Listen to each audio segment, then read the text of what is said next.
कक्षा 10 की जो गणित है प्यारे बच्चों, इसके सभी सूत्र चैप्टर वाइज मैं आपको सिखा दूंगा एकदम आसान तरीके से। तो सबसे पहले बात करेंगे हम भाज्य संख्या क्या होती है। भाज्य संख्या, ठीक है।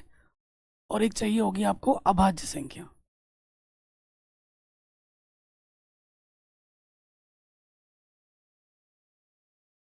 भाज्य संख्या क्या होती है प्यारे बच्चों? भाज्य संख्या होती है जिसके कोई भी संख्या जिसके जिसके दो से अधिक गुणनखंड हो। दो से अधिक गुणनखंड हो, ठीक है, उसे हम क्या कहते हैं? भाज्य संख्या कहते हैं। जैसे उदाहरण के तौर पर अगर मैं यहाँ पे ले लूँ उदाहरण,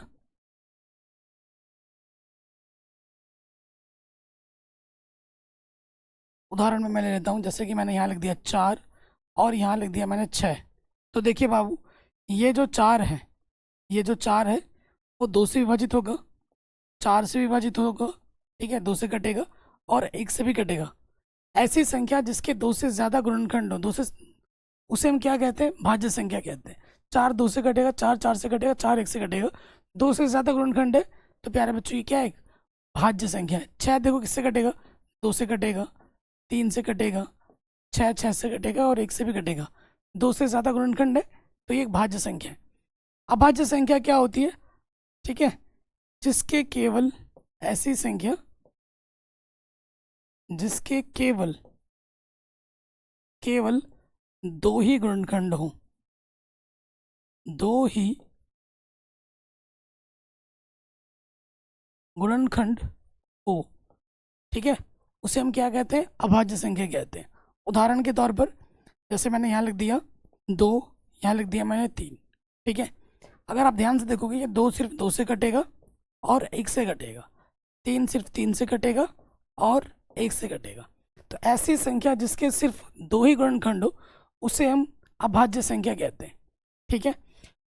उसके बाद अब बात करेंगे हम अंकगणित की आधारभूत प्रमेय। अंकगणित की आधारभूत प्रमेय क्या कहती है? तो दुनिया की कोई भी भाज्य संख्या हो उसे हम अभाज्य संख्या के गुणनफल के रूप में व्यक्त कर सकते हैं, ठीक है। जैसे मैं अगर लिख दूं यहाँ पर 15, तो 15 का गुणनखंड करो, 3 × 5 = 15, 5 × 1 = 5, तब तक करते हैं जब तक कि 1 ना आ जाए, ठीक है। तो हम यहाँ लिख सकते हैं,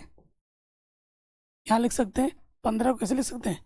15 को लिख सकते हैं 3 × 5, ठीक है। ये हमारी क्या है? एक भाज्य संख्या है 15, और ये 3 है, ये 5 क्या है हमारी?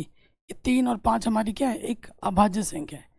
तो किसी भी भाज्य संख्या को हम अभाज्य संख्या के गुणनफल के रूप में लिख सकते हैं।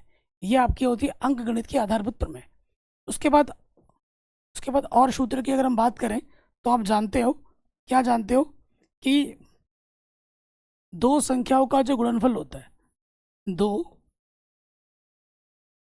संख्याओं का जो गुणनफल होता है, ठीक है, वो बराबर होता है मॉशा HCF गुणे लॉशा LCM के, ठीक है। ये सूत्र होता है, दो संख्याओं का गुणनफल क्या होता है? उनके लॉशा गुणे मॉशा के बराबर होता है। ये भी प्रश्न एग्जाम में आपके पक्का आएगा ही आएगा, 100% ये चीज़ होगी। उसके बाद आप जानते हैं कोई भी अभाज्य संख्या होती है,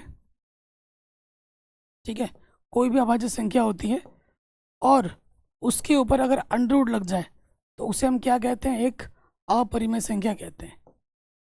उसे क्या कहते हैं? एक अपरिमेय संख्या कहते हैं, ठीक है। और आप ये भी जानते हैं परिमेय क्या होता है? परिमेय संख्या क्या होती है? अगर हम परिमेय संख्या की बात करें तो परिमेय संख्या क्या होती है प्यारे बच्चों? हम जानते हैं हर एक संख्या जो P/Q का रूप हो, P/Q का रूप हो, जहाँ पर इस बट्टे का Q का मान 0 ना हो, ठीक है, उसके साथ साथ P और Q हमारे क्या हो बाबू? पूर्णांक हो, तथा क्या होना चाहिए? अगर आप HCF निकालो P और Q का तो वो 1 आना चाहिए। तो उससे हम क्या कहते हैं? परिमेय संख्या कहते हैं। ये भी एग्जाम में आएगा। उसके बाद आप जानते हो कि पाई क्या होता है? पाई एक अपरिमेय संख्या होता है।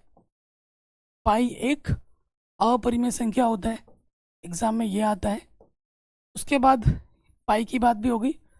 उसके बाद आप ये जानते हैं क्या, किसी भी परिमेय में अगर हम परिमेय संख्या जोड़ें या घटा दें, परिमेय आता है, परिमेय में किसी भी परिमेय संख्या की गुणा करें या भाग करें तो क्या आता है, परिमेय ही आता है। ठीक है, परंतु किसी भी परिमेय संख्या में जोड़ें या घटाएं किसी भी अपरिमेय संख्या को तो हमेशा हमेशा क्या आता है, अपरिमेय। किसी भी परिमेय संख्या को अपरिमेय संख्या से गुणा करो या भाग करो तो क्या आता है, अपरिमेय संख्या आता है। तो ये भी नोट करके आप लिख लीजिएगा। तो ये चैप्टर 1 के जो मोस्ट इंपॉर्टेंट क्वेश्चंस हैं, क्वेश्चंस बोल रहा हूँ, मोस्ट इंपॉर्टेंट क्या है आपके सूत्र हैं वो बन गए। देखो वैसे तो बहुत सारे सूत्र हैं, लेकिन जो इंपॉर्टेंट है परीक्षा के दृष्टिकोण से मैं बस वही लिखवा रहा हूँ और वही एग्जाम में आएगा, इससे बाहर कुछ नहीं आएगा। ये जो सूत्र मैं बता रहा हूँ वो नई एनसीईआरटी बुक नए पैटर्न के आधार पर बता रहा हूँ। ठीक है, इस चीज़ का ध्यान रखिएगा। बाकी मैंने पूरी गणित हर एक चीज़ पढ़ा रखी है, करा रखी है, लिंक्स मिल जाएंगे डिस्क्रिप्शन पे। ठीक है, चैप्टर नंबर 2 पे बात करेंगे बहुपद। ठीक है, बहुपद क्या होती है। अगर हम बात करें बहुपद, बहुपद होने के लिए 3 शर्त आपको होना अनिवार्य है। Number 1, number 2, number 3। पहला शर्त क्या है कि पद सीमित हो। बहुपद होने के लिए कंडीशन क्या होती है कि पद सीमित हो। ठीक है, इस पद सीमित हो। गुणज क्या होना चाहिए, गुणज हमारे वास्तविक हो, गुणज वास्तविक हो। उसके बाद चर की घात, चर की घात पूर्ण संख्या हो, चर की घात पूर्ण संख्या हो। ठीक है, उसके बाद आपसे पूछ सकता है घात, घात क्या होती है। ठीक है, घात क्या होती है, घात होती है चर की,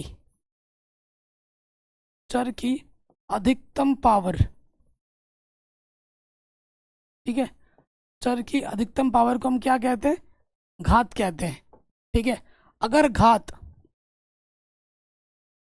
अगर घात 1 हो तो क्या कहा जाता है, 2 हो तो क्या कहा जाएगा, 3 हो तो क्या कहा जाएगा। अगर किसी भी चर की घात 1 हो तो उसे हम क्या कहते हैं प्यारे बच्चों, रैखिक बहुपद कहते हैं।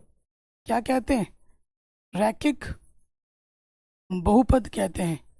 अगर चर की घात 2 है तो उसे द्विघात बहुपद कहते हैं। क्या कहते हैं, द्विघात बहुपद कहते हैं। ठीक है, अगर चर की घात 3 है तो उसे हम त्रिघात बहुपद कहते हैं। क्या कहते हैं, त्रिघात बहुपद। ठीक है, इन सब के व्यापक रूप भी लिख देता हूँ। रैखिक बहुपद का जो व्यापक रूप होता है वो होता है ax प्लस बी। ठीक है, जहाँ इस a का मान 0 नहीं हो सकता, ये इसका व्यापक रूप है।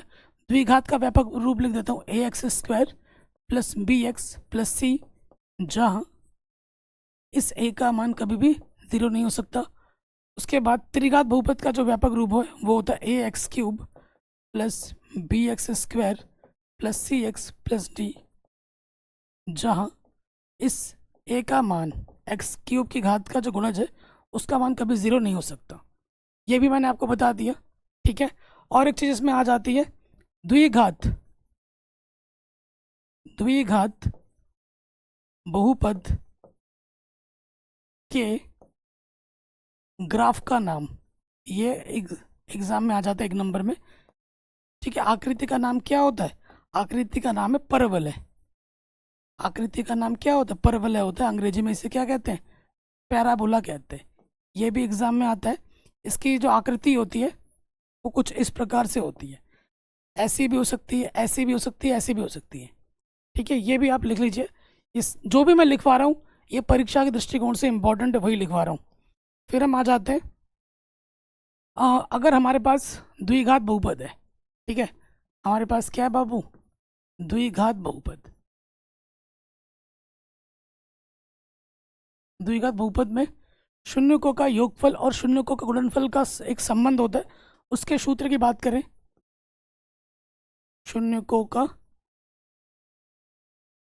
योगफल और दूसरा आपसे पूछेगा शून्यकों का गुणनफल, शून्यकों का गुणनफल। शून्यकों का योगफल का सूत्र क्या होता है? अल्फा प्लस बीटा बराबर माइनस के बी बट्टा ए। अगर हमारा द्विघात बहुपद किस रूप में है? इस रूप में, इसी रूप में ही होता है a x square plus b x plus c. कोई भी द्विघात बहुपद दिया होता है, हम ए बी सी निकाल लेते हैं और फिर इस सूत्र में रख देना है। शून्यकों का योगफल क्या होता है? माइनस के बी बट्टा ए। और शून्यकों का गुणनफल का सूत्र क्या होता है? सी बट्टा ए। ठीक है, ये इस पर आधारित प्रश्न एग्जाम में 100% आएंगे ही आएंगे। आगे हम बात करते हैं नेक्स्ट। ठीक है, नेक्स्ट अगर हम बात करें, द्विघात बहुपद निकालने के लिए एग्जाम में आ जाता है, आएगा ही आएगा द्विघात बहुपद। ठीक है, द्विघात बहुपद का जो सूत्र होता है, उसका सूत्र क्या होता है? X square minus alpha plus beta x plus alpha beta. ठीक है बाबू, ये जो अल्फा प्लस बीटा ये अपना क्या है? ये अपना है शून्यकों का योगफल। ये अपना शून्यकों का योगफल है। और ये अपना क्या है? शून्यकों का गुणनफल है। शून्यकों का गुणनफल। कोई दिक्कत? ये भी आपके एग्जाम में पक्का पक्का आएगा। कुछ भी मैं फालतू नहीं करा रहा हूँ, जो भी करा रहा हूँ वो आपके एग्जाम के दृष्टिकोण से बहुत इंपॉर्टेंट है। ये हो गया, दूसरे चैप्टर के लिए इतना बहुत है सूत्र। फिर हम आ जाते तीसरे चैप्टर में, दो चर वाले रैखिक समीकरण युग्म। इसमें तीन ही कंडीशन है। हल करने का तो तरीका होता है, सूत्र थोड़ी ना होता है। प्रतिस्थापन विधि है, विलोपन विधि है। उसके लिए आपको क्या मिलेगा? देखो, इसको हल करने की दो विधि है आपके सिलेबस में। ठीक है, ये सब पढ़ा रखा है मैंने। एक तो आपका है प्रतिस्थापन विधि, हल करने की दो विधि है। प्रतिस्थापन विधि, x का मान निकाल के y का मान निकाल के हमें रखना होता है। एक होता है आपका विलोपन विधि, विलुप्त करना होता है। ये सब मैंने पढ़ा रखा है, पूरी एनसीईआरटी मैंने पढ़ा रखी क्लास 10th की। लिंक्स भी मैं डाल दूंगा डिस्क्रिप्शन पे। ये दो विधि हैं। ठीक है, और एक जो टेबल है वो क्या है? देखो, तीन केस होंगे आपके पास। कितने केस होंगे? तीन केस। एक केस, दो केस, तीन केस। पहले केस में आ जाओ। यदि A1 बट्टा A2 बराबर नहीं होता B1 बट्टे B2, ठीक है, तो क्या होता है? प्रतिच्छेद करती हुई रेखा होती है, एक बिंदु पे प्रतिच्छेद करता है, तो इसका एक हल होता है। केवल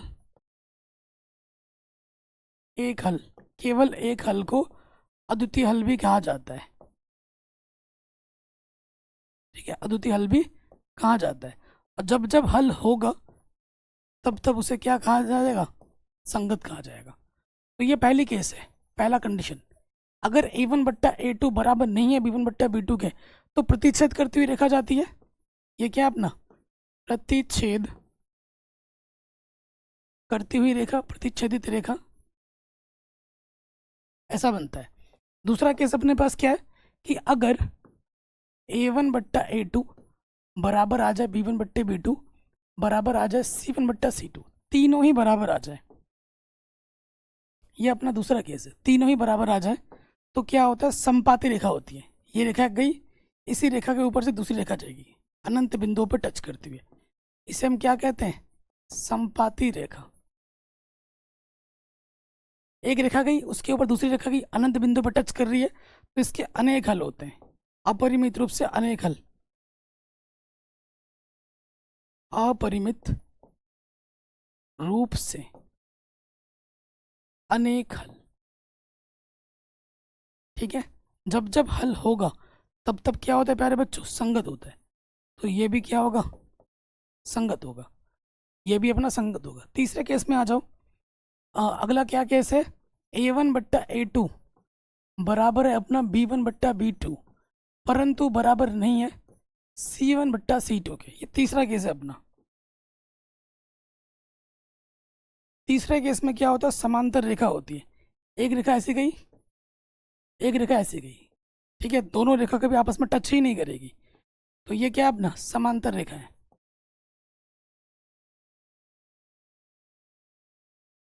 ठीक है दोस्त, ये क्या अपना? समांतर रेखा। कभी टच ही नहीं कर रही, कभी आपस में हो ही नहीं रहा कुछ, तो क्या होगा? कोई हल नहीं, कोई हल नहीं, कोई हल नहीं होगा इसमें। अब जब कोई हल ही नहीं है तो प्यारे बच्चों इसे हम क्या कहते हैं? जब हल नहीं होगा तो असंगत कहेंगे, इनकंसिस्टेंट। कोई दिक्कत? कोई परेशानी? इन 3 केस पर एक केस आपके एग्जाम में पक्का पक्का आएगा ही आएगा। नेक्स्ट की अगर हम बात करें द्विघात समीकरण, द्विघात समीकरण का जो व्यापक रूप होता है,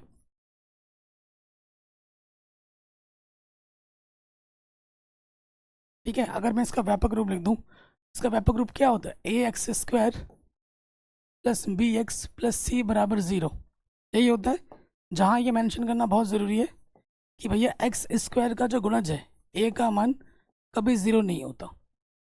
ठीक है, इसकी घात कितनी होती है? एक्स की घात कितनी है? 2 है, तो इसकी घात 2 है।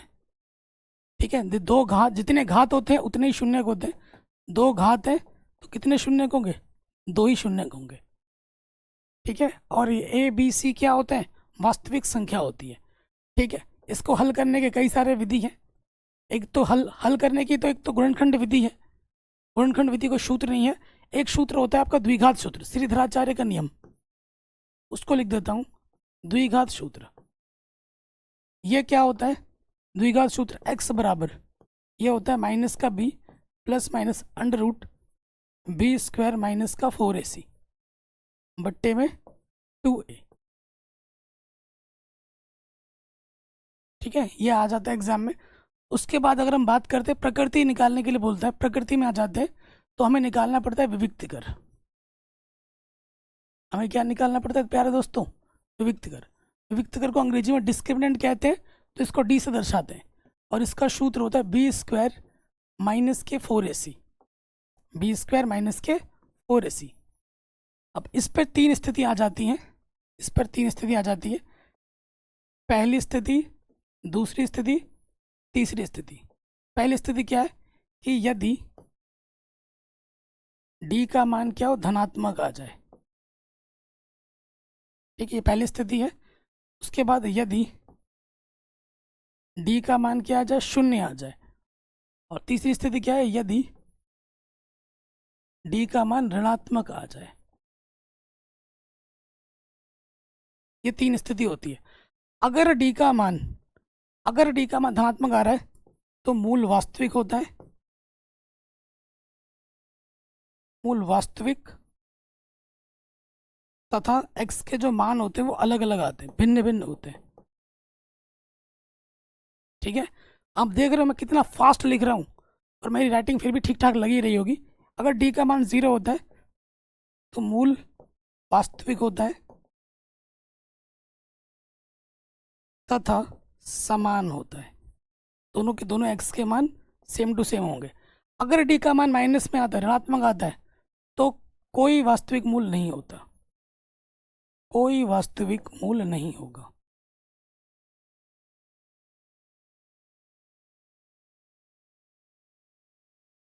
ठीक है, यही चीज़ है, यही सूत्र है, आराम से लिख लीजिए। नेक्स्ट चैप्टर में आ जाते हैं। नेक्स्ट चैप्टर समांतर श्रेणी। समांतर श्रेणी कहते हैं, किसे कहते हैं? जिनमें पदों के बीच का अंतर समान हो उसे हम समांतर श्रेणी कहते हैं। तो अगर कोई समांतर श्रेणी है, जैसे कोई एपी है, समांतर श्रेणी को हम शॉर्ट में एपी कहते हैं, अरिथमेटिक प्रोग्रेशन। ठीक है, इसके अंतर्गत जो पद है, पहला पद है, दूसरा पद है, चला जा रहा है, और आखिरी वाले पद को हम एन कहते हैं। तो इसमें मुश्किल से 2 सूत्र हैं। ठीक है, एक तो एनवा पद। एनवा पद का सूत्र क्या है? एनवा पद का सूत्र ए एन बराबर होता है ए प्लस एन माइनस 1 गुणा डी। ठीक है, तो ये जो ए एन है, एनवा पद हुआ, कौन सा पद निकालना है? ठीक है, एनवा पद हुआ।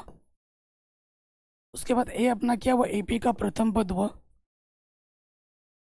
ठीक है, एन अपनी क्या हुई? पदों की संख्या हुई। जैसे 5वां पद निकालना तो एन की जगह पर क्या रखेंगे? 5 रखेंगे, पदों की संख्या। और डी अपनी क्या हुई? सार्वंतर हुई। ठीक है, अब जानते हैं अगर मुझे डी निकालना है, डी सार्वंतर, तो क्या करना होता है? दूसरे पद से पहला पद घटा देना होता है, a2 माइनस a1।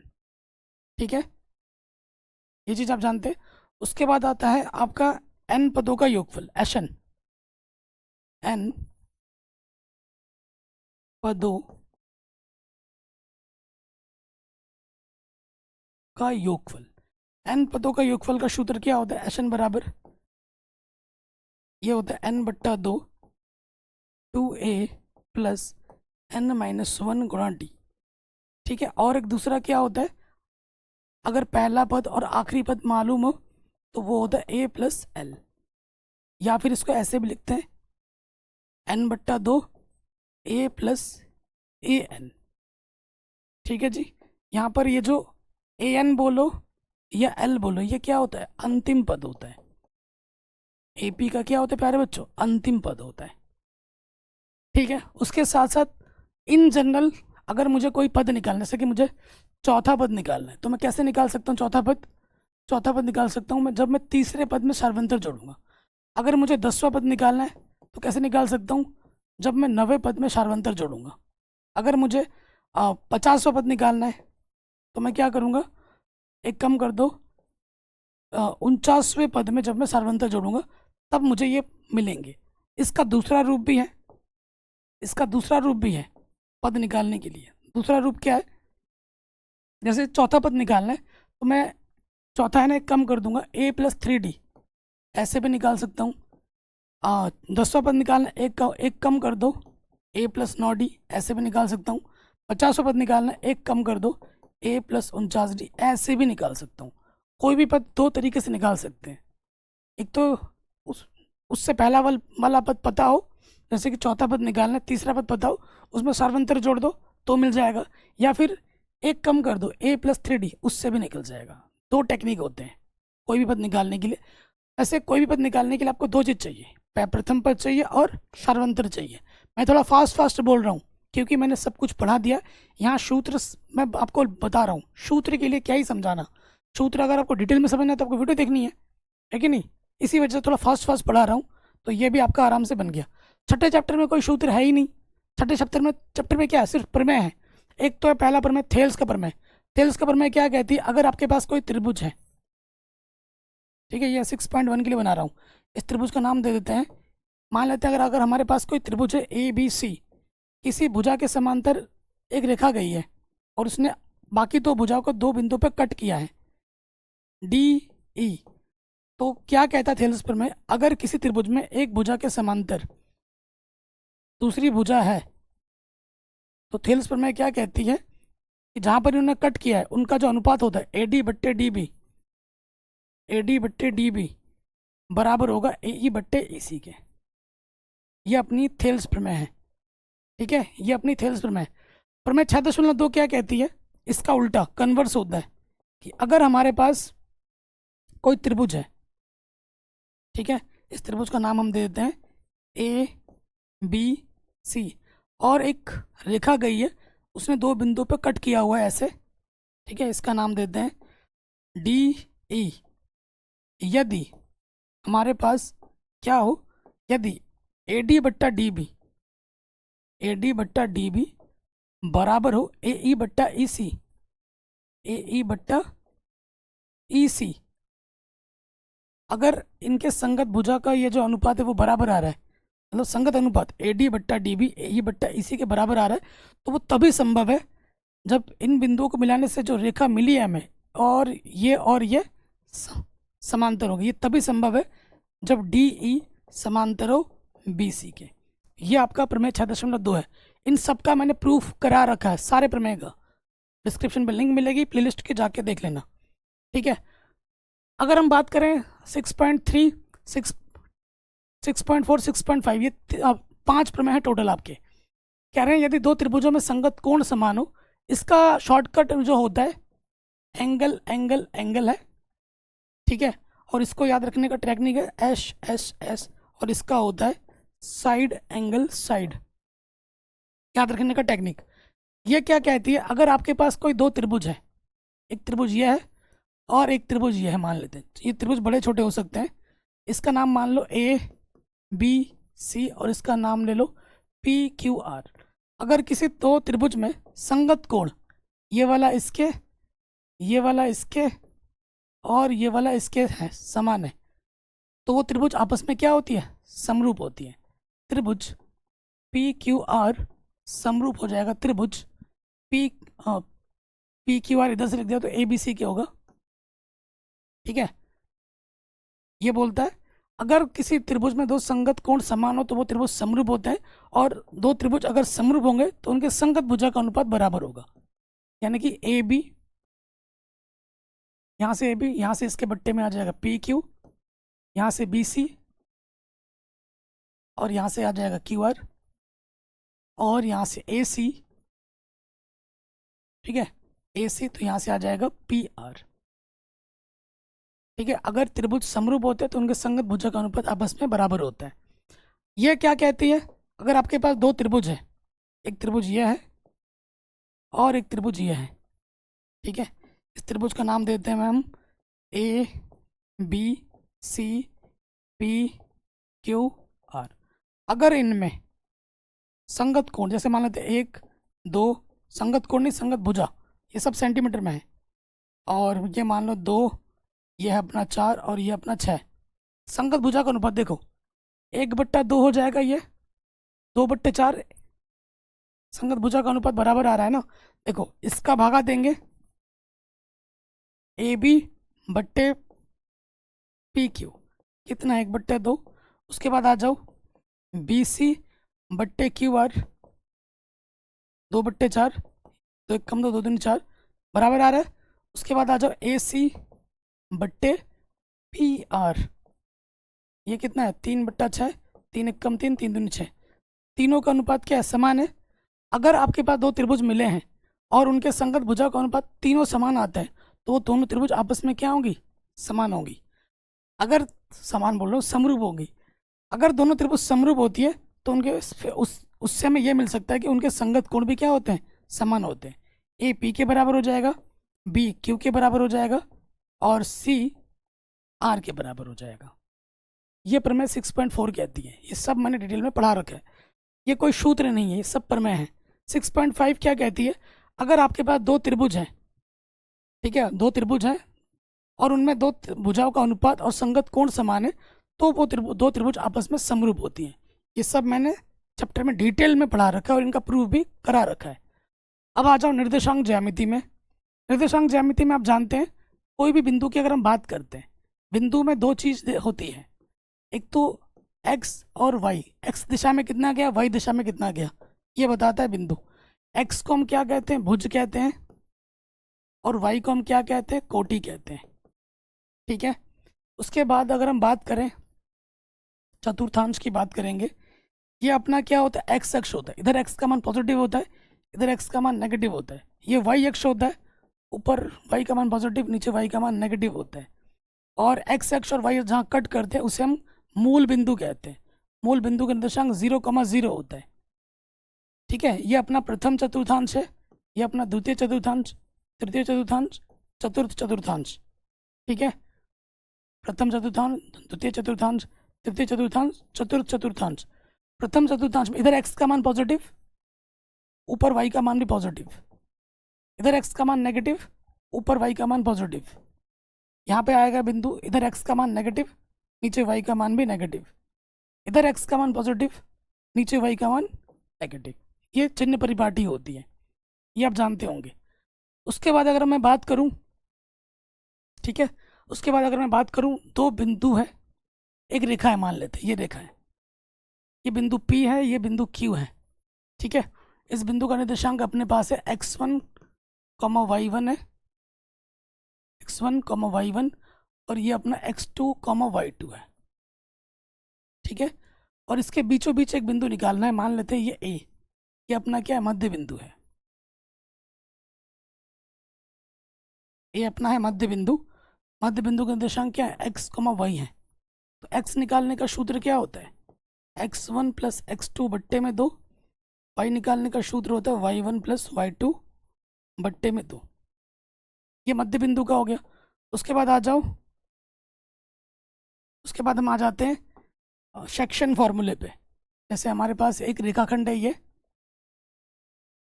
अपना है A, इस बिंदु का नाम A बोला, इस बिंदु का नाम मैंने B बोला। ठीक है, A के निर्देशांक मैंने बोल दिया x1, y1 है। ठीक है, और B अपना हो गया x2, y2। ठीक हो गया, और यहाँ पर एक बिंदु मुझे निकालना है, यहाँ पर मान लेते ये बिंदु C है, विभाजन सूत्र है ना ये।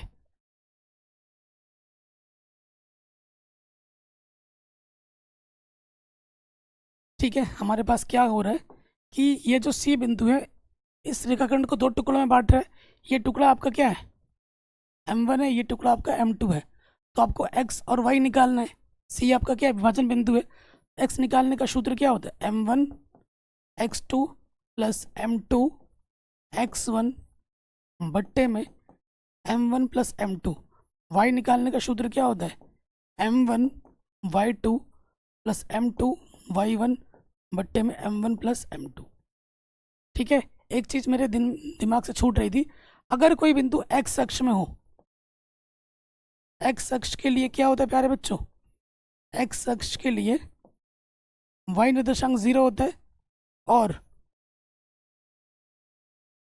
y अक्ष के लिए x निर्देशांक क्या होता है, 0 होता है। ये भी आ सकता है, एग्जाम में आता है, इसको भी लिख लीजिएगा। ठीक है, ये हो गया, ये हो गया, कोई दिक्कत नहीं है। अब एक चीज और ध्यान रखो, अगर कोई तीन बिंदु संरेख है, संरेख का मतलब क्या होता है, संरेख का मतलब होता है एक ही रेखा पर अगर तीन बिंदु एक ही रेखा में है, ए बी सी। अगर संरेख की बात करें, संरेख को अंग्रेजी में बोलते हैं कोलिनियर। संरेख को अंग्रेजी में क्या बोलते हैं, कोलिनियर। अगर ए बी सी संरेख में है तो संरेख में क्या होता है कि बड़े वाले बीच की दूरी, बड़े वाले बीच की दूरी बाकी दो छोटे वाले बीच की दूरी के बराबर आता है। ठीक है, तो यहाँ पर संरेख होगा तो क्या होगा, बड़ा वाला बीच की दूरी ए सी जो होगा वो किसके बराबर होगा, A B plus B C के बराबर आएगा। ठीक है, ये सूत्र भी हो गया। अब आ जाओ दो बिंदुओं के बीच की दूरी, एक बिंदु यहाँ पर है, एक बिंदु यहाँ पर है। ये बिंदु P है और ये बिंदु Q है। मुझे इन दोनों बिंदुओं की क्या निकालनी है, बीच की दूरी निकालनी है। यह है अपना x1 y1, यह है अपना x2 y2। क्या निकालनी है अपने को, दो बिंदुओं के बीच की दूरी, ये अपने को निकालनी है। तो इसका सूत्र क्या होगा प्यारे बच्चों, पी क्यू मुझे निकालना है। इसका सूत्र होता है अंडर रूट के अंदर x1 माइनस x2 का वर्ग प्लस y1 माइनस y2 का वर्ग। ये दो बिंदुओं के बीच का सूत्र होता है। तो नई एनसीईआरटी बुक के आधार पर जितने भी सूत्र चाहिए 7वें चैप्टर के, वो मैंने आपको यहाँ पर आराम से लिखवा दिया है, समझा दिया है। अब आ जाओ त्रिकोणमिति का परिचय 8वें चैप्टर में। इसमें एक चीज़ आती है त्रिकोणमिति टेबल, उसको भी याद करने के मैंने दो तरीके सिखा रखे हैं ट्रिक के साथ, वो ज़रूर देख लेना। ठीक है, क्योंकि यहाँ टेबल में नहीं सिखाऊंगा आपको, टेबल का कोई सूत्र नहीं होता, वो सब बनाना मैंने सिखा रखा है। तो त्रिकोणमिति में आपके 6 सूत्र आपके आ जाते हैं। एक तो आपका आता है sine theta, cos theta, tan theta.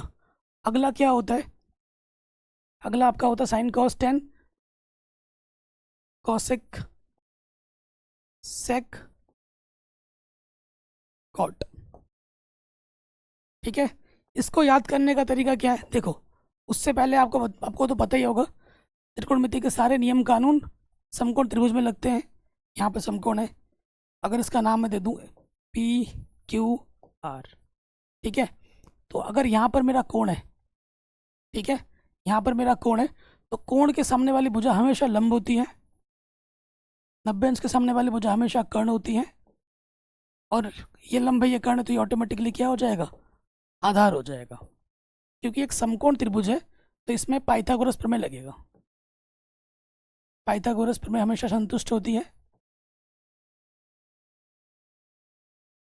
Pythagoras प्रमेय क्या होती है, पाइथागोरस प्रमेय होती है आपकी भैया कर्ण का जो वर्ग होता है वो बराबर होता है आधार का वर्ग प्लस लंब का वर्ग। ठीक है, ये आप कॉपी में लिख लेना। अब ये 6 के 6 सूत्र याद रखने के लिए ट्रिक है। ट्रिक का नाम क्या है, लाला आम लाया, कच्चा कच्चा आम। ठीक है, ये कॉपी में अच्छे से ढंग से लिखना, बार बार प्रैक्टिस करना। यहाँ लिख दो साइन, यहाँ लिख दो कॉस, यहाँ लिख दो टेन, यहाँ लिख दो कॉसेक, यहाँ लिख दो सेक, और यहाँ लिख दो कॉट। देखो यहाँ से आओगे नीचे ऊपर से नीचे साइन लग जाएगा। एल का मतलब क्या है, लंब है। ए का मतलब आधार है, के का मतलब कर्ण है। ठीक है, तो ये अपना क्या हो गया, लंब बट्टे कर्ण। के का मतलब कर्ण, तो लंब बट्टे कर्ण अपना क्या हो गया, साइन हो गया। अब नीचे से अगर ऊपर जाओगे तो कौशिक हो जाएगा, यानी कि कर्ण बट्टा लंब क्या होता है, कौशिक, यानी कि साइन का व्युत्क्रम, साइन का उल्टा होता है कौशिक। कॉस थीटा क्या हो जाएगा, यहाँ से आ जाओगे नीचे, आधार बट्टे कर्ण, आधार बट्टे कर्ण। उसके बाद सेक थीटा क्या होता है, कर्ण बट्टे आधार। ठीक है जी। उसके बाद टेन थीटा में आ जाओ, टेन थीटा क्या हो जाएगा, लंब बट्टे आधार, लंब बट्टे आधार। और यहाँ से कॉट में क्या हो जाएगा, आधार बट्टे लंब, आधार बट्टे लंब। ठीक है, ये सूत्र भी मैंने आपको ट्रिक के साथ याद करना सिखा दिया। उसके बाद आपको ये पता होगा, सर्वसमीका में की बात करेंगे तो सर्वसमीका में क्या होता है कि आपको पता होगा 1 + टेन स्क्वायर थीटा आपका क्या होता है, सेक स्क्वायर थीटा, पहला सर्वसमीका।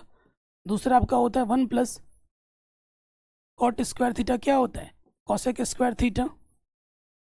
और सबसे आसान वाला क्या है, हर बच्चों को याद रहता है, sine square theta plus cos square theta का मान 1। इससे और भी कई सारे सूत्र बन जाते हैं, ये तीन तो आपको याद रखने ही रखने हैं। उसके बाद एक सूत्र और होता है, क्या है वो सूत्र, कि कॉसेक को हम लिख सकते हैं, कॉसेक थीटा बराबर होता है 1/sin, सेक थीटा बराबर होता है 1/cos, टेन थीटा बराबर होता है साइन थीटा बट्टे कॉस थीटा, और कॉट थीटा बराबर होता है कॉस थीटा बट्टे साइन थीटा। उसके साथ साथ एक चीज़ और लिख सकते हो, वो क्या है, वो है आपका कि भैया साइन थीटा गुणे कॉसेक थीटा का मान 1 होता है, सेक थीटा गुणे कॉस थीटा का मान 1 होता है, और टेन थीटा गुणे कॉट थीटा का मान 1 होता है। ये सूत्र भी आप लिख लीजिएगा। और इसके बाद एक क्या होता है, त्रिकोणमिति टेबल, वो तो मैंने आपको बोला याद कर ही लेना। ठीक है, वो मैंने अलग से वीडियो बना रहा। अगले चैप्टर में आ जाओ, 9वें चैप्टर में अगर आप जाओगे तो 9वें चैप्टर में कोई सूत्र है ही नहीं, कोई सूत्र नहीं। जो 8वें में है उसी का प्रयोग 9वें में है, तो 9वें में कोई सूत्र नहीं है। वो एकमात्र चीज़ क्या देखना है, अवनमन कोण उन्नयन कोण, वो कोई सूत्र थोड़ी ना होता है, वो तो कॉन्सेप्ट है, सूत्र थोड़ी ना है। अब हम बात करेंगे 10वें चैप्टर में वृत्त की। किसकी बात करेंगे बाबू, वृत्त की बात करेंगे। तो मैं एक वृत्त बना के दिखा देता हूँ आपके सामने। ठीक है, ये अपना वृत्त हो गया, इसको भर दो, लाल कलर से भर देते हैं। ये अपना वृत्त है। तो ये बाबू, ये वृत्त का क्या होता है, ये अपना केंद्र हो गया। ये क्या है, अपना वृत्त का केंद्र। केंद्र से वृत्ताकार पथ की जो दूरी होती है उसे हम क्या कहते हैं, त्रिज्या कहते हैं। त्रिज्या को हम आर से दर्शाते हैं, रेडियस कहते हैं ना। और अगला ये जो, अगर मैं यहाँ से इसको मिला दूँ, वृत्ताकार परिधि से परिधि को मिलाऊं और केंद्र से होता हुआ जाए, इसे हम क्या कहते हैं, व्यास कहते हैं। व्यास को हम डी से दर्शाते हैं। ठीक है, डी से दर्शाते हैं। देखो, ये यहाँ से लेकर यहाँ तक आ रहा है और यहाँ से लेकर यहाँ तक आ रहा है, तो एक संबंध होता है। संबंध क्या होता है कि जो व्यास होता है वो 2 गुना होता है त्रिज्या का, यानी कि जो डी होता है ना वो त्रिज्या का दुगुना होता है, या फिर त्रिज्या क्या होती है, व्यास की आधी होती है। इसका भी प्रयोग हम करते हैं बार बार प्रश्नों में। उसके बाद एक चीज़ और पूछ सकता है, क्या वृत्त की परिधि पूछ सकता है आपसे,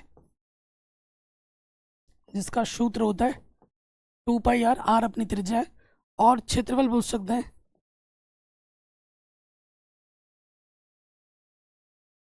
वृत्त का क्षेत्रफल क्या होता है आपका, πr²। ये सूत्र तो आपको पहले से ही पता है कि नहीं, आसान हो गया, इतना ही है वृत्त में। तो वृत्त वाले चैप्टर में इतना है। 2 प्रमेय है इसमें, 2 प्रमेय है आपके एक तो प्रमेय है, प्रमेय 10.1, और एक आपका प्रमेय है 10.2। क्या कहती है दोनों को देखिए। देखिए यहाँ ले लेते हैं वृत्त, ठीक है, ये अपना वृत्त हो गया, ठीक है। तो देखो बाबू, हमारे पास ये होती है स्पर्श रेखा, ये वृत्त की क्या है, स्पर्श रेखा है, ये हमारी स्पर्श रेखा है। स्पर्श रेखा क्या होती है, जो वृत्त को स्पर्श करती हुई चली जाती है उसे हम स्पर्श रेखा कहते हैं। ये वृत्त की स्पर्श रेखा है। तो वृत्त की स्पर्श रेखा वृत्त को एक बिंदु पर टच करती है, इस बिंदु का नाम मैंने पी बोल दिया, ठीक है। और ये हमारा क्या है, केंद्र है। केंद्र से ये इसको मिलाएंगे तो ये क्या हो जाएगा, त्रिज्या हो जाएगी। तो जो त्रिज्या होती है और जो स्पर्श रेखा होती है उसके बीच में हमेशा 90 अंश का कोण बनता है, ठीक है। त्रिज्या और स्पर्श रेखा के बीच में हमेशा 90 अंश का कोण बनता है। यह है प्रमेय 10.1। 10.2 क्या होती है, 10.2 क्या होता है, अगर आपके पास कोई वृत्त है, अगर आपके पास कोई वृत्त है और वृत्त से आपने एक बिंदु बाहर ले लिया, कोई सा भी एक बिंदु बाहर ले लो, पी ले लिया, और इस पी बिंदु से आपने वृत्त पर दो स्पर्श रेखा खींची, एक तो ये हो गई और एक ये हो गई। इस स्पर्श रेखा का नाम ए, इस स्पर्श रेखा का नाम बी दे दिया। तो इन दोनों स्पर्श रेखा की लंबाइयाँ जो होती हैं वो बराबर होती हैं। पी ए किसके बराबर होगा, पी बी के बराबर होगा। ये आपका प्रमेय 10.2 है, और इनका प्रूफ भी एग्जाम में आता है। प्रूफ वगैरह भी मैंने ऑलरेडी करा रखे हैं, लिंक्स मिल जाएगा आपको डिस्क्रिप्शन पे। ये चैप्टर नंबर 10 हो गया। चैप्टर नंबर 11 पे आ जाओ, वृत्तों से संबंधित क्षेत्रफल। इसमें कुछ सूत्र आपका आता है, जैसे सबसे पहले आ जाएगा त्रिज्यखंड का क्षेत्रफल, ठीक है। इसकी अगर मैं बात करूं, एक देखिए, इसको किससे भर देते हैं, वाइट से भर दिया मैंने, ओके। देखो त्रिज्यखंड, त्रिज्यखंड का क्या होता है, त्रिज्या के द्वारा काटा गया खंड, ये अपना केंद्र है। त्रिज्या के द्वारा काटा गया खंड आपका क्या कहलाता है, त्रिज्यखंड कहलाता है। इसका नाम A2, इसका नाम B2, ये अपना O हो गया, ठीक है। यहाँ पर एक कोण बना रहा है, मान लेते हैं ये कोण थीटा है और ये अपनी त्रिज्या R है, ठीक है। कोई दिक्कत यहाँ तक नहीं है। तो ये जो छोटा वाला हिस्सा है अपना, ये छोटा वाला हिस्सा है अपना, इसको मैं कलर कर दे रहा हूँ, इसे कहते हैं लघु त्रिज्यखंड। इसे क्या कहते हैं दोस्त, लघु त्रिज्यखंड कहते हैं। ये अपना हिस्सा क्या है, लघु, छोटा, लघु त्रिज्यखंड। और ये जो सफेद सफेद है, ये वाला पूरा हिस्सा, इसे क्या क्या कहते हैं, दीर्घ त्रिज्य खंड, ठीक है। अगर इनका मुझे क्षेत्रफल निकालना है तो पहला सूत्र है लघु त्रिज्यखंड का क्षेत्रफल। इसका सूत्र होता है थीटा बट्टे में 360 गुणे में पाई आर स्क्वायर।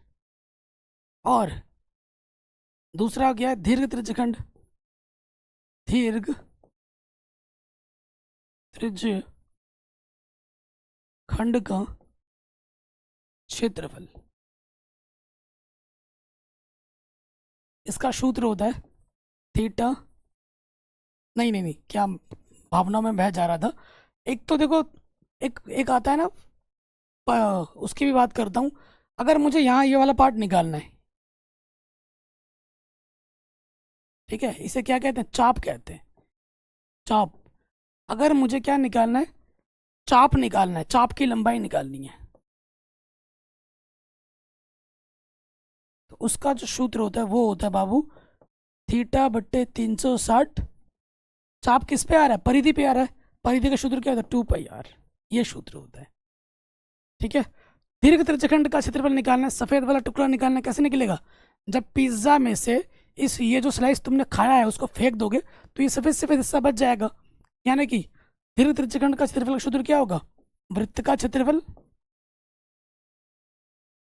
उसमें से मुझे क्या घटा देना है, लघु त्रिज्यखंड का क्षेत्रफल घटा देना है। लघु त्रिज्यखंड का क्षेत्रफल।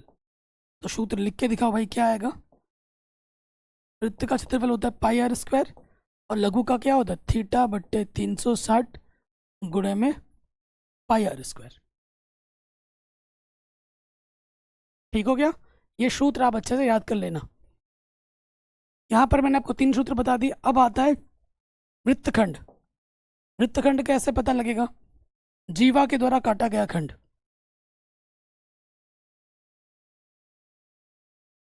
ये मेरे पास एक वृत्त है, ठीक है। जीवा आप जानते हैं, जीवा क्या होता है? ये अपना जीवा परिधि से परिधि को मिला रहा है, केंद्र से होता हुआ नहीं जा रहा है, उसे हम जीवा कहते हैं। यहाँ पर अपना केंद्र है, ठीक है। ये जो छोटा वाला टुकड़ा है, इसे हम क्या कहते हैं? इसे कहते हैं लघु वृत्तखंड। ये वाला हिस्सा क्या होगा अपना? इस हिस्से को कहते हैं लघु वृत्तखंड। और ये जो सफेद वाला हिस्सा दिख रहा है आपको, इसे कहते हैं दीर्घ वृत्तखंड। त्रिज्यखंड क्या होता है? जो त्रिज्या के द्वारा काटा जाता है। और वृत्तखंड क्या होता है? जो जीवा के द्वारा काटा जाता है। तो अगर मुझे लघु वृत्तखंड निकालना है, लघु वृत्तखंड का क्षेत्रफल, इसका जो सूत्र होता है प्यारे बच्चों, वो होता है थीटा बट्टे 360 गुणे pi r square minus r square बट्टे में 2 साइन थीटा। इसे याद कर लीजिएगा। और अगर मुझे दीर्घ निकालना है, नंबर 2, मुझे क्या निकालना है? दीर्घ।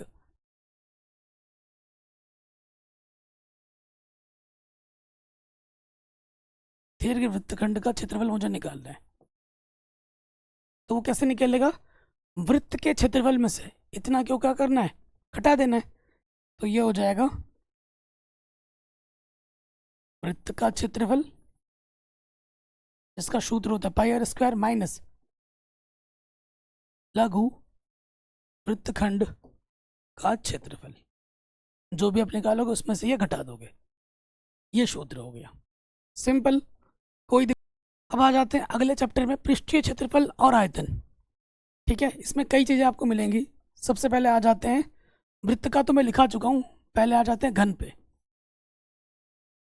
ये घन है, ये अपने पास क्या है मेरे दोस्त? घन है। घन क्या होता है? जिसकी लंबाई चौड़ाई ऊंचाई तीनों समान है। अगर ये भुजा अपनी लंबाई ए है, चौड़ाई है, ऊंचाई भी ए है, तो घन का क्षेत्रफल, ठीक है, घन का क्षेत्रफल यहाँ पर 2 तरीके से होगा, बाहरी बाहरी क्षेत्रफल, संपूर्ण क्षेत्रफल। ठीक है, ये पूछ सकता है आपसे। क्षेत्रफल यहाँ 2 प्रकार के होंगे, संपूर्ण पृष्ठीय क्षेत्रफल, वक्र बाहर बाहर से क्षेत्रफल, अलग अलग चीजें आपसे पूछ सकता है इसमें। ठीक है, तो यहाँ पर हम बात करते हैं नंबर 1, घन का पृष्ठीय क्षेत्रफल, सारे पृष्ठों का क्षेत्रफल,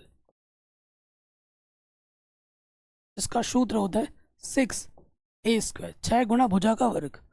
उसके बाद आता है घन का आयतन। घन का आयतन होता है, घन का आयतन होता है भुजा की घात 3, भुजा को 3 बार गुणा कर देना है। ठीक है, घन का वक्र पृष्ठीय क्षेत्रफल, वो होता है 4a स्क्वायर। ठीक है, उसके बाद आपका आता है घन का विकर्ण। तो घन का विकर्ण होता है क्या होता है? √3a। ठीक है, घन का विकर्ण का सूत्र ये होता है। अगर एक आध सूत्र मुझसे अगर बाय द वे मिस्टेक हो जाए तो कमेंट कर देना, हो सकता है, क्योंकि मुझे देख के तो मैं लिख नहीं रहा हूँ, सारे सूत्र कर रहा हूँ, हो सकता है एक आध मुझसे मिस्टेक हो भी जाए।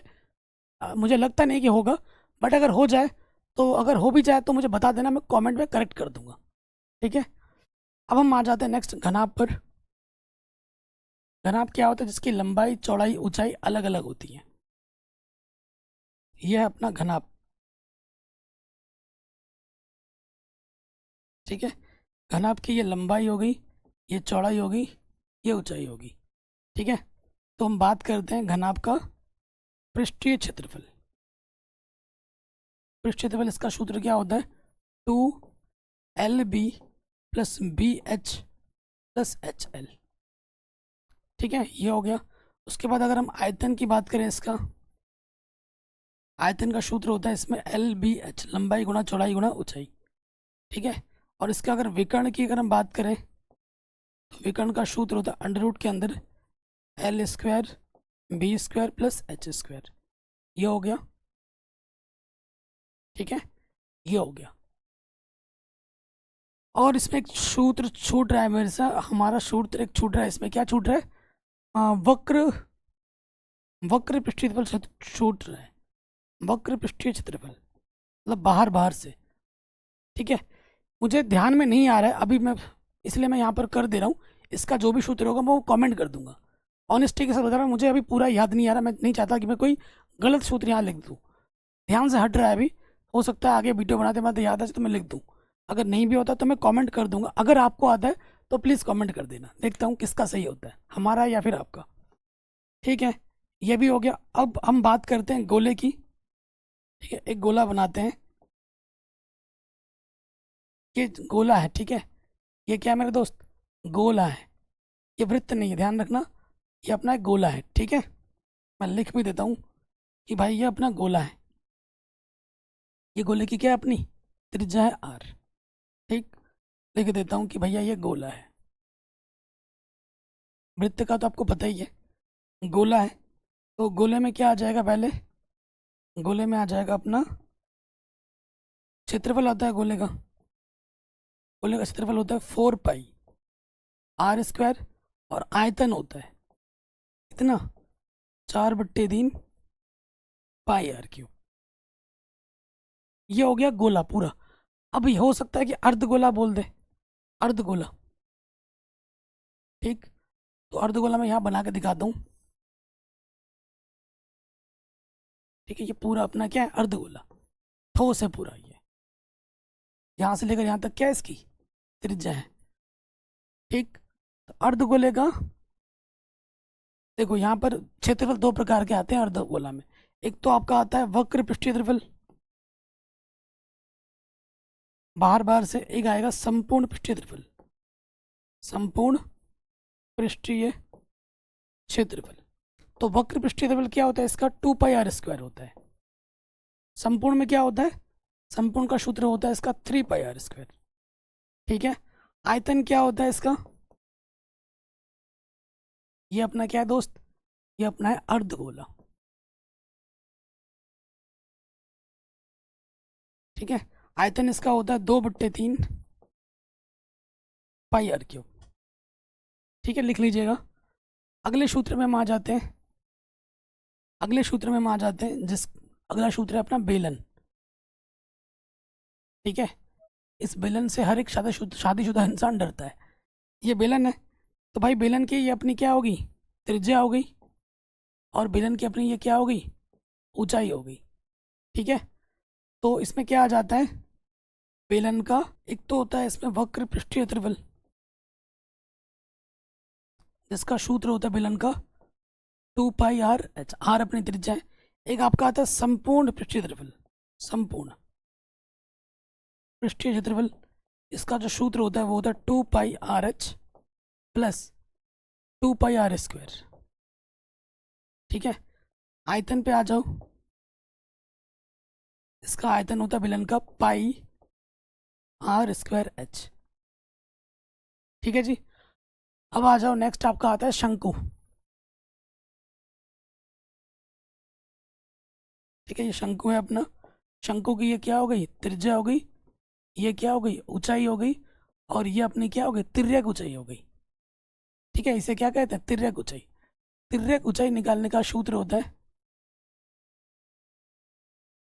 तिर्यक ऊंचाई L बराबर जो सूत्र होता है वो होता है अंडर रूट के अंदर H² प्लस R²। इसमें भी सूत्र आता है वक्र पृष्ठीय क्षेत्रफल, सूत्र होता है πr/l। एक होता है संपूर्ण पृष्ठीय क्षेत्रफल, इसका सूत्र होता है πr/l प्लस πr²। और एक होता है इसमें आयतन। आयतन का सूत्र होता है 1/3 पाई आर स्क्वायर एच, ये सूत्र होता है, इसको याद कर लेना। नेक्स्ट में हम आ जाते हैं सांख्यिकी। सांख्यिकी में माध्य, माध्य का बहुलक, तीन चीज़ें हैं, ठीक है। तो सबसे पहले बात करते हैं माध्य। माध्य निकालने के कई सारे विधि हैं, ठीक है। तो माध्य निकालने के दो तरीके हैं। ऐसे तो तीन सूत्र होता है, लेकिन सिलेबस में दो है, तीसरा भी मैं लिख दूंगा। पहला सूत्र है माध्य को एक्स बार से प्रदर्शित करते हैं, सिग्मा एफ एक्स गुणा सिग्मा एफ, ये पहला सूत्र है। प्रत्यक्ष विधि कहते हैं इसको।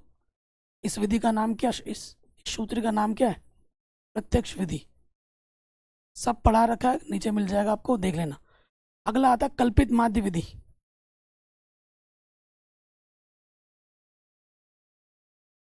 कल्पित माध्य विधि, इसका सूत्र होता है ए प्लस सिग्मा एफ डी बट्टे सिग्मा एफ।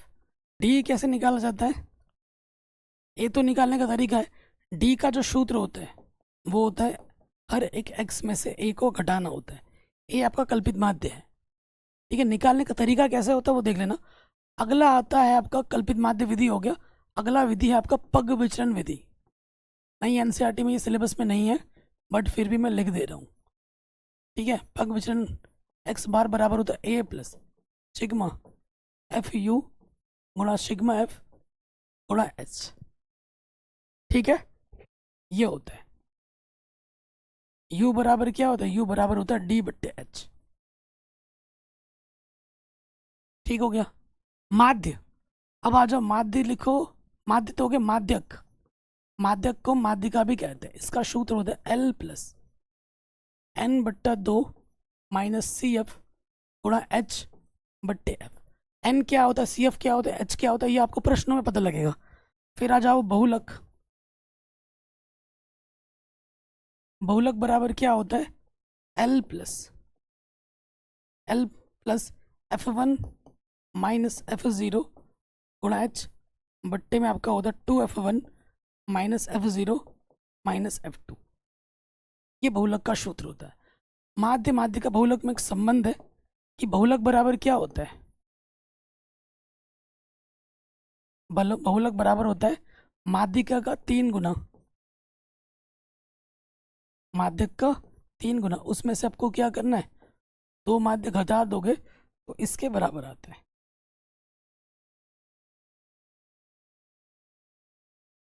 ये बहुलक माध्य और माध्यिका में संबंध है, एग्जाम में आता है। फिर आ जाओ नेक्स्ट आपका आता है प्रायिकता। प्रायिकता का सूत्र क्या होता है, प्रायिकता सबसे बेस्ट समझोगे क्योंकि इसमें बहुत सारा कॉन्सेप्ट है। प्रायिकता का सूत्र होता है संभव परिणाम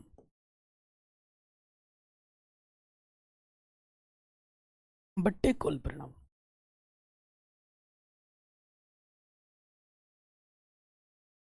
अगर आपके पास एक घटना है और उसके बहुत सारे घटना घटित की है और उन सब की प्रायिकता निकालते हो, उनका योगफल एक आता है। ये कॉन्सेप्ट बेस्ड क्वेश्चन है। किसी घटना के घटित होने की प्रायिकता और उस घटना के घटित ना होने की प्रायिकता का योगफल कितना आता है, एक होता है। प्रायिकता का जो मान होता है, प्रायिकता का मान एक या एक से छोटा होता है, जीरो या जीरो से बड़ा होता है। प्रायिकता का सबसे अधिकतम मान एक हो सकता है, सबसे न्यूनतम मान जीरो हो सकता है। ना एक से बड़ा होता है, ना ही एक से और जीरो से छोटा होता है, ये आप जानते हैं, ठीक है। उसके बाद आपके लिए जानना जरूरी है सिक्के वाला प्रश्न हो गया, ताश की गड्डी वाला प्रश्न हो गया, ठीक है। इन पर आधारित प्रश्न एग्जाम में आते हैं, तो वो सब आपको ऐसे समझ में नहीं आ पाएगा। ताश की गड्डी में कितने इक्के वगैरह होते हैं, ये मैंने एक वीडियो में एनिमेशन चित्र की मदद से समझाते हुए दिखाया है। मैं डिस्क्रिप्शन में लिंक डाल दूंगा, जाके देख लेना। तो इस छोटे से वीडियो में मैंने आपको सारे सूत्र लिखवा दिए। ये सूत्र की बात कर रहे हैं, बाकी जो कॉन्सेप्चुअल चीज़ें हैं वो आपको वीडियो से ही समझ में आएंगी। अगर मैं लिख भी दूँ तो भूल जाओगे आप, ठीक है। ताश की गड्डी वाला चीज़ जो है, कॉइन सिक्का उछालने पे हेड आता है, ट्रेल आता है, 2 सिक्के उछालने पे क्या परिणाम होंगे, 3 सिक्के उछालने पे क्या परिणाम होंगे, ये सूत्र नहीं है, इनके कॉन्सेप्ट बनते हैं। और जो मैं चित्र की बात कर रहा हूँ, एक गड्डी में 52 पत्ते होते हैं, 4 कैटेगरी होती है, हर कैटेगरी में एक एक का होता है, हुकुम के कितने पत्ते होते हैं, ये चीज़ आपको कॉन्सेप्ट में समझ में आएगी। मैंने सारा कॉन्सेप्ट चित्र की मदद से समझाया, पूरा ताश की गड्डी लेके दिखाया आपको, ट्रिक के साथ समझाया। तो इस वीडियो को ज़रूर देख लेना। बाकी इस वीडियो में सारे सूत्र मैंने बता दिया। प्लीज़ वीडियो को शेयर करें, अपना ख्याल रखें। मिलते हैं आपसे नई वीडियो में। जय हिंद।